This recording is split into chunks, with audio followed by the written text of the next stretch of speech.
Hello everybody. Welcome to Dreamland Fairy Tales, audiobooks.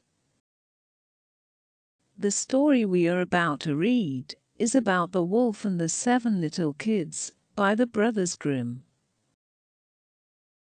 The Wolf and the Seven Young Kids, or The Wolf and the Seven Young Goats, is a fairy tale collected by the Brothers Grimm, tale number 5. It is Aarne-Thompson type 123, but has a strong resemblance to the Three Little Pigs and other Aarne-Thomson type 124 folktales, and to the variant of Little Red Riding Hood that the Grimms collected, where she is rescued. The Wolf and the Seven Young Kids is a German fairy tale. It is included in Children's and Household Tales, the 1812 anthology of German folktales compiled by the Brothers Grimm. Let us begin the story.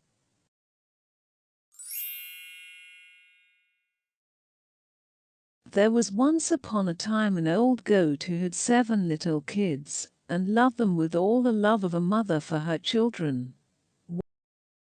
One day she wanted to go into the forest and fetch some food. So she called all 7 to her and said, "Dear children, I have to go into the forest. Be on your guard against the wolf. If he come in, he will devour you all, skin, hair, and all. The wretch often disguises himself, but you will know him at once by his rough voice and his black feet." The kids said, "Dear mother, we will take good care of ourselves. You may go away without any anxiety." Then the old one bleated and went on her way with an easy mind.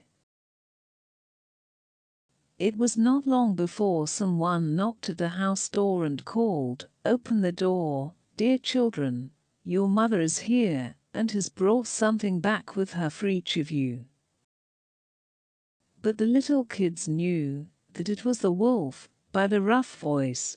"We will not open the door," cried they. "Thou art not our mother. She has a soft, pleasant voice, but thy voice is rough. Thou art the wolf." Then the wolf went away to a shopkeeper, and bought himself a great lump of chalk, ate this and made his voice soft with it. Then he came back, knocked at the door of the house, and cried, "Open the door, dear children, your mother is here, and has brought something back with her for each of you." But the wolf had laid his black paws against the window, and the children saw them and cried, "We will not open the door. Our mother has not black feet like thee. Thou art the wolf." Then the wolf ran to a baker and said, "I have hurt my feet. Rub some dough over them for me." And when the baker had rubbed his feet over, he ran to the miller and said, "Strew some white meal over my feet for me." The miller thought to himself, "The wolf wants to deceive someone," and refused. But the wolf said, "If thou wilt not do it, I will devour thee." Then the miller was afraid, and made his paws white for him. Truly men are like that. So now the wretch went for the 3rd time to the house door, knocked at it and said, "Open the door for me, children. Your dear little mother has come home, and has brought every one of you something back from the forest with her." The little kids cried, "First show us thy paws, that we may know if thou art her dear little mother."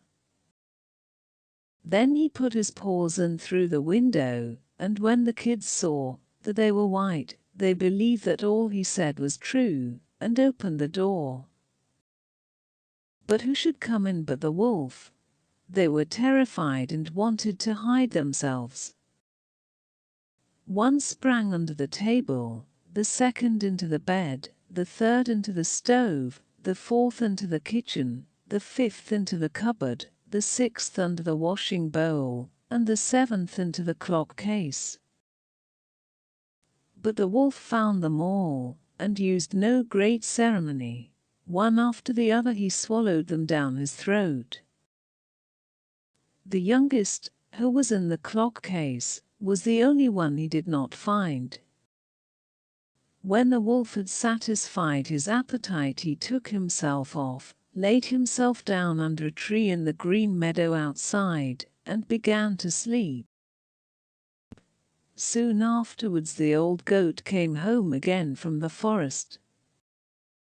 Ah, what a sight she saw there!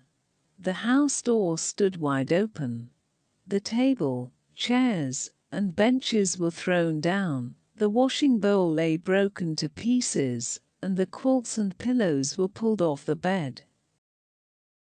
She sought her children, but they were nowhere to be found. She called them one after another by name, but no one answered. At last, when she came to the youngest, a soft voice cried, "Dear mother, I am in the clock case." She took the kid out, and it told her that the wolf had come and had eaten all the others. Then you may imagine how she wept over her poor children. At length in her grief she went out, and the youngest kid ran with her. When they came to the meadow, there lay the wolf by the tree and snored so loud that the branches shook. She looked at him on every side and saw that something was moving and struggling in his gorged belly. "Ah, heavens," said she, "is it possible that my poor children whom he has swallowed down for his supper can be still alive?" Then the kid had to run home and fetch scissors and a needle and thread, and the goat cut open the monster's stomach, and hardly had she make one cut than one little kid thrust its head out, and when she cut farther, all 6 sprang out one after another, and were all still alive, and he suffered no injury whatever, for in his greediness the monster had swallowed them down whole. What rejoicing there was!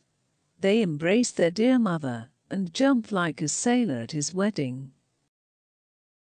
The mother, however, said, "Now go and look for some big stones, and we will fill the wicked beast's stomach with them, while he is still asleep."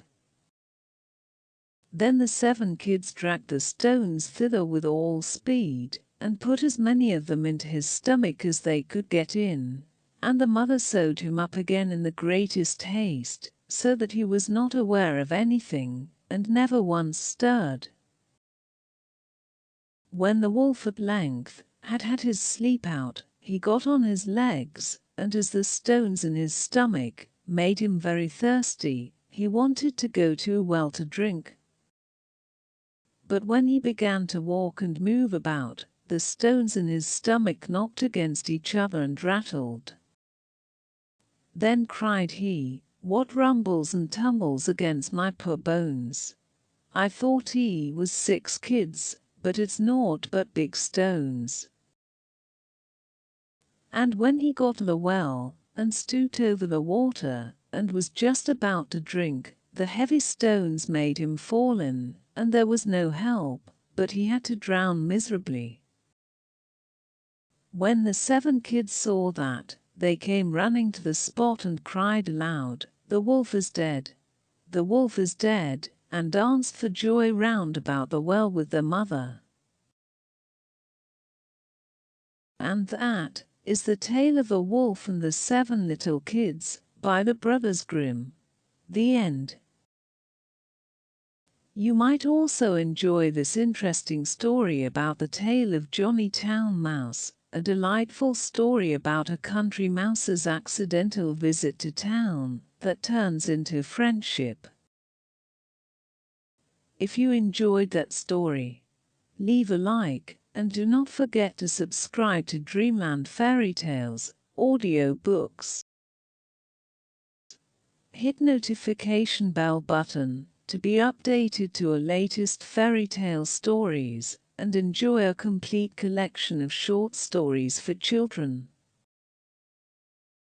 I hope you enjoyed reading with me. Until next time, goodbye.